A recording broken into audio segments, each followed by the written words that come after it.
شاه عبدالحق محدث دهلوی به فرمایل رحمت الله تعالی علیه چې هغه به فرمایل نن دو درې سوه کاله مخکې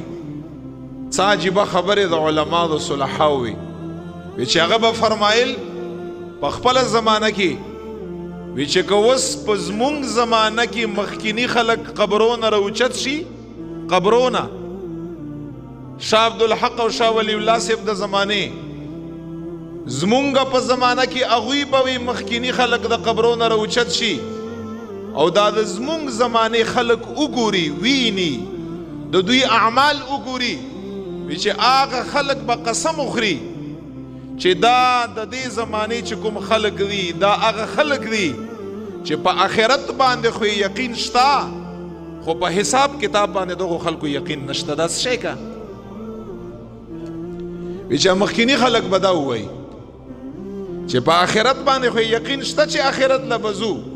خو دا داسې عملونه څوک کوي دغو خلکو په حساب کتاب باندې ایمان نشته ځکه چا چې په حساب کتاب باندې ایمان یې هغه داسې اعمال نه کا او د زمونږ د زمانې دا چې زمونږ او تاسو یو که نه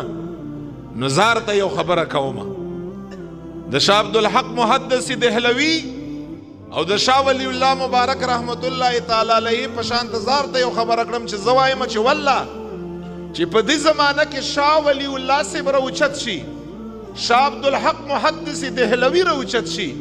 او ما او تا زمانې خلک وګوري هغه به دا وایي چې حساب کتاب خو پرېږده والله دغه خلکو په آخرت باندې سره نه ایمان او عقیده نشته هغه به دا خلک به دا خبره وکړه چې مونږ ویني ځکه چا چې په آخرت باندې ایمانی چا چې په زړه کې فکر آخرت وي ادا سے اعمال نه که صاحبانو هغه دومره مگن دومره مغلوب نه وي په دنیا کې په هغه باندې دنیا دومره غلبه نه وي دا یاد لره د فکر آخرت هرگز دا مقصد نه دی چې ته دنیا پرېږده دا مقصد یې نه دی د فکر آخرت هرگز یې دا مقصد نه دی د فکر آخرت دا مقصد دی چې کومه دنیا ته پیدا کې دا اوتله چې دا د آخرت مطابق دا او که نه ده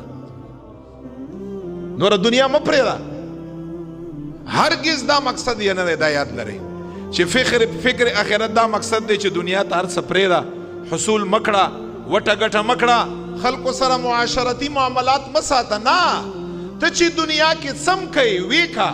خدا روخله وی تله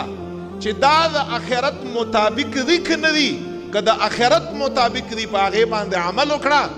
کنټینیو جاری ساته خو که د آخرت مطابق نی صاحبانو هغې نه اجتناب وکړه هغې نه کناره کشي وکړه هغه تر کړه او په زړه کې دا خبره پیدا کړه چې که په دغه لار باندې زه روانېږم دا د آخرت لار نه ده که په دغه لار باندې زه روانېږم دا صراط مستقیم نه دی او دا هغه طرف دی چې ما جهنم په طرف باندې بوزي دا هغه طرف دی چې زما د ګناه په طرف باندې بوزي دا هغه طرف دی چې د دې په ذریعې باندې په ما باندې دنیا غلبه کا